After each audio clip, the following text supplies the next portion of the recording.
Arte Radio. À suivre.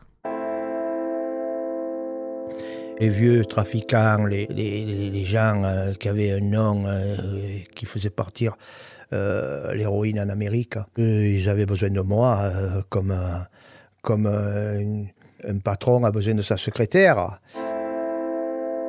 Il faut y aller dans les pays comme l'arrière-pays turc, Konya, Afyon, Gaziantep. Et ils n'osaient pas y aller. Les vieux trafiquants, eux, ils sont dans leur Mercedes, et dans leur hôtel particulier ou dans leur villa. Voilà, c'était moi qui allais au charbon. Je continue, et toujours je continue. Je continue malgré les risques. C'est de l'orgueil, on peut appeler ça comme ça. Parce que pour moi, c'était se battre contre les institutions. Hein. C'est comme ça.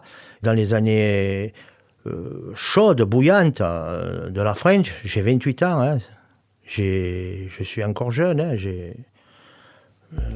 de quoi apprendre. Hein. J'ai de quoi. Mais j'ai pas peur. Voilà. Le trafiquant. Une série documentaire d'Hugo Lemonnier. Réalisation, Charlie Marcelet, Thomas Loupias. Musique originale de Thomas Loupias. Production, Arte Radio.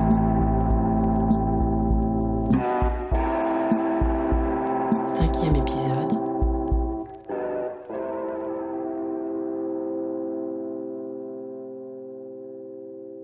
Donc j'allais en Turquie comme on va sur le Vieux-Port boire une bière, quoi. Voilà. Et c'est pour ça que j'ai été 23 fois en Turquie, parce que j'allais chercher les marchandises. Il n'y a pas de fréquence bien définie. On peut aller 2 fois par semaine en Turquie. Si c'est impératif, il faut y aller, on y va. Parce que les téléphones, c'est bien beau, mais jusqu'à preuve du contraire, pour brancher un téléphone, c'est la police, elle est pas la dernière. Donc, il vaut mieux y aller de vive voix et parler de vive voix. Au moins, on n'est pas branché, là. La police, elle ne sait rien.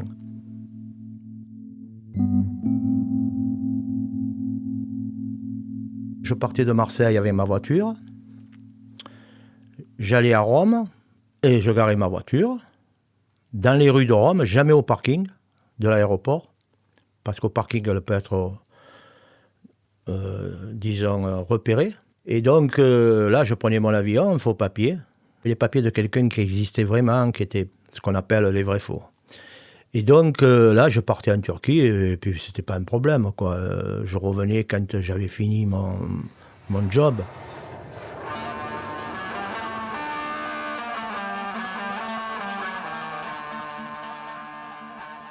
Un fournisseur, même un mémette, hein, de temps en temps, se trouve... disons, démuni, il n'a pas. On va le voir, il nous dit, j'ai pas, voilà. Alors on se rabat sur un autre fournisseur, parce qu'il nous faut à tout prix de la marchandise. Ben oui.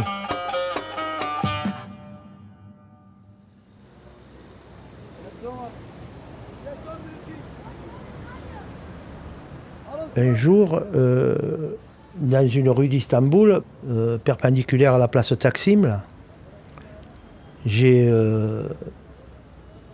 vu un Turc que j'avais vu avec Mehmet.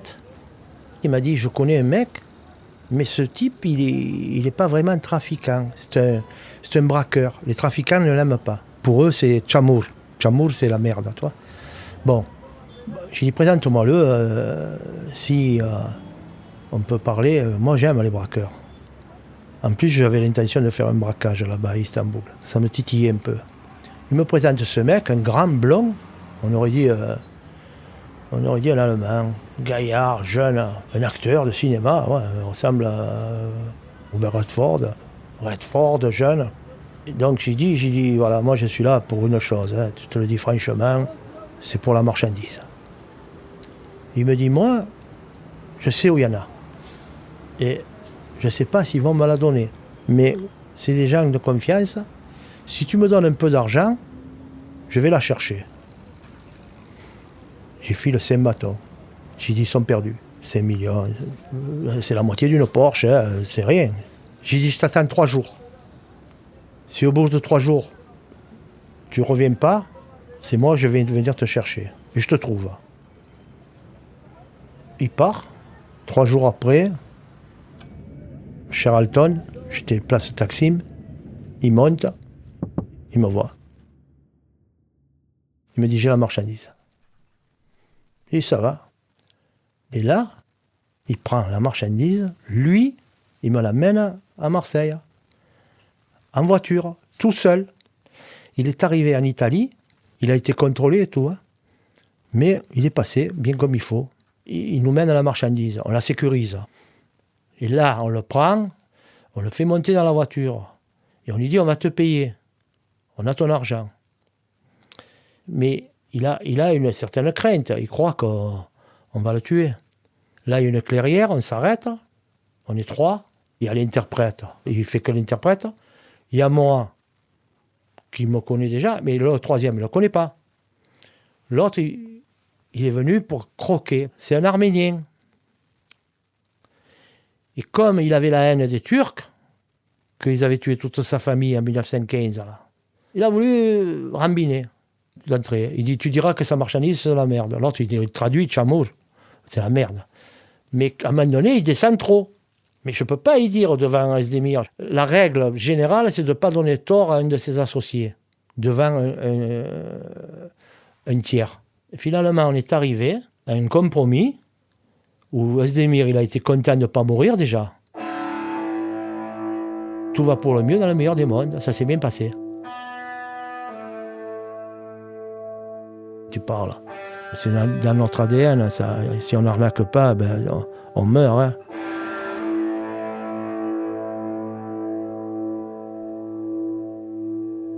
Les flics, ils savaient ce que je faisais. Ils se doutaient fort. Il y avait les indiques qui me voyaient dépenser tout cet argent. En plus, ils me voyaient avec les vrais trafiquants, les gros trafiquants. Mais ils n'ont jamais pu m'accrocher à un wagon, me dire il a fait telle et telle opération. Ils me suivaient du matin au soir, ils étaient dans les voitures en bas de chez moi. Ils devenaient fous. Ils me suivaient 3 voitures. Moi, j'avais ma propre méthode. D'ailleurs, je passais mon temps à réfléchir à ça. C'est-à-dire comment semer les flics. Parce qu'il y a aussi le côté où on met une puce dans la voiture. Et donc, même à cette époque-là, ça commençait à se faire. Et c'était un petit boîtier. Et ils voulaient le mettre dans la voiture.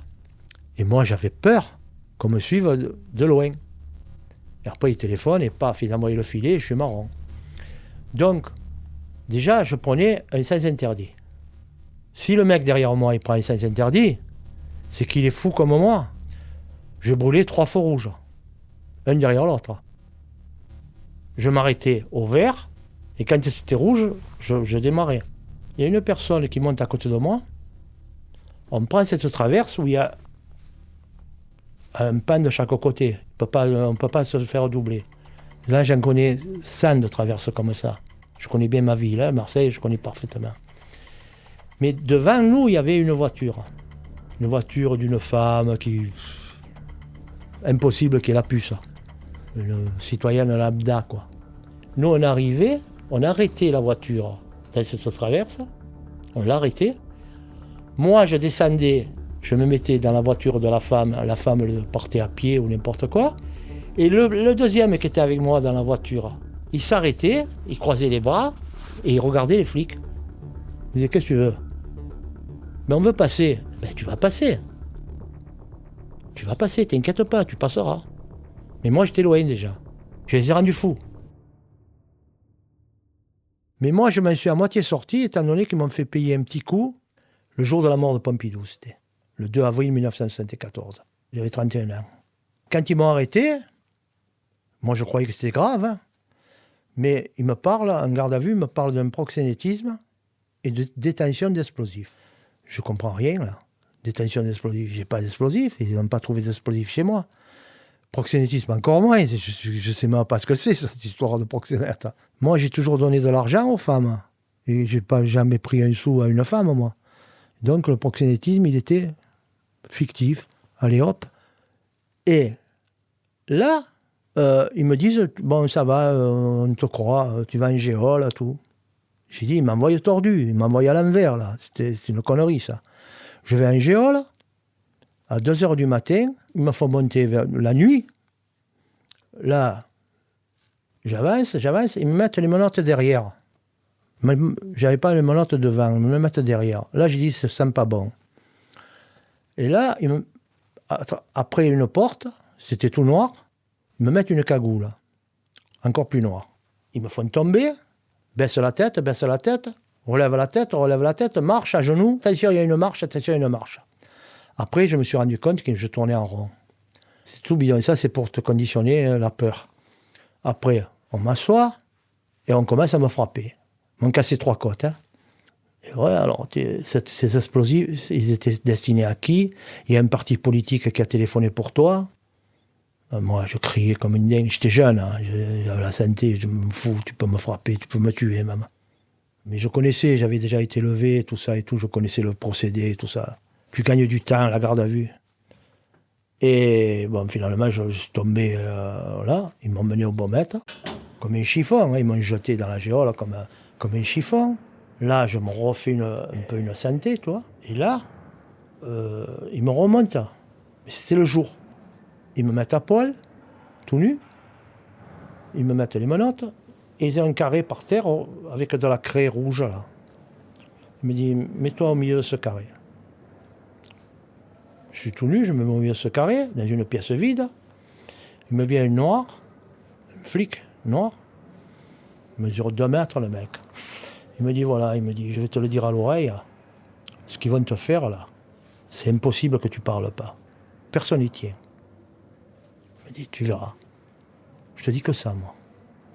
Alors il me dit, si tu sais quelque chose, dis-moi-le, parce que... Hein. J'ai dit, ouais, je sais peut-être quelque chose. Mais avant, il faut que tu me présentes, tu sais qui? Le compte de ta mère. Parce que j'ai bien la niquer, ta mère. Tu vois? Putain, il s'est mis là, toi. Je sais pas ce qui me retient. Te retiens pas. J'ai dit, vas-y, te retiens pas. J'ai dit, c'est à la fin du bal qu'on paye les musiciens. C'est pas maintenant. J'ai dit, un jour, je vais sortir. Le premier que je vais tuer, c'est toi. Un rapport de force. Là, ils ont compris. Ils ont dit, lui, il n'y a rien à faire. Et toutes les fois où je suis rentré en garde à vue, Dieu sait si j'en ai fait. Moi, j'ai fait presque 3 mois de garde à vue dans ma vie. Parce qu'on me prenait, moi, à tire-larigot. Hein. Je faisais partie du voyage. Allez hop, en garde à vue, n'importe quoi, 48 heures. Examen de situation, ils appellent ça. Bon. Et le commissaire, il venait, il disait, ah, lui, ne le frappez pas. Hein. Ça va, il a eu l'épreuve du feu, tu vois. Voilà, c'est-à-dire qu'on ne m'a plus frappé, on m'achète les sandwichs au saumon. Même les gendarmes, les dernières fois, ils m'ont pas frappé. Je passe à un tribunal, donc je dois être condamné donc, pour 2 affaires. Là encore, ça peut tenir sur le plan judiciaire. Parce qu'un type, ils ont trouvé 25 kilos de dynamite chez un mec. Le mec, il dit que c'est moi que j'ai donné, parce que ce n'est pas vrai. Donc, il me donne 1 an pour les détentions d'explosifs. Et après, on parle de la pute. Je vois mon avocat, le procureur, il se lève, il dit, voilà, je vais vous dire une chose, je ne sais pas qu'est-ce qu'on reproche à celui-là, à moi. Je ne sais pas. Et alors, mon avocat, il me regarde, il me dit, mais je plaide pas. Qu'est-ce que tu veux que je plaide? Et le procureur, il te dit que tu es innocent. Donc, c'est pas la peine de te défendre. Je dis, Georges, plaide. On ne sait jamais avec eux, là, plaide. Alors lui, il fait son cinéma, les effets de manche. Il dit quand même, eh bien, il me condamne à 1 an capable du fait. C'est-à-dire que je ne suis pas Mac, mais je peux éventuellement faire le Mac. Je suis capable du fait. Non confusionnable. 1 an d'un côté, 1 an de l'autre. Putain, j'avais une haine. Et là, je pars au Baumette. Après, je pars en centrale. Une centrale bidon, là. Encore dans le sud-ouest, là, à Mozac. Là, je commence à jouer au poker avec les baltringues, là, parce qu'il n'y a que des baltringues. Hein, il y avait 2 ou 3 mecs de Marseille, là, bonjour, bonsoir, mais 180 détenus, les gens ils se disent, qu'est-ce qu'ils font en prison? Bon. Donc je les fauche au poker, je les ai massacrés, je les ai détruits. Ça vient aux oreilles de la direction, mais ça, chaque fois que je rentre en prison, j'ai des problèmes avec le jeu, tu sais, le poker, je fauchais les gens, tu vois. Au bout de 6 mois, ils me convoquent, ils me disent, voilà, on sait que vous jouez au poker, les gens ils viennent se plaindre, comme quoi ils n'ont plus d'argent, ils travaillent, et vous ne travaillez pas, et vous prenez les fruits du travail des autres. Je dis, mais on s'amuse, je ne joue pas, moi, c'est pas vrai. Ils sont fous, ces gens, monsieur, ça vous intéresse de sortir? Et bien sûr, ça m'intéresse. J'ai dit, mais qu'est-ce que je fais là? Je suis innocent en plus, moi. Bon, finalement, je suis sorti. Ils m'ont donné 6 mois de conditionnel.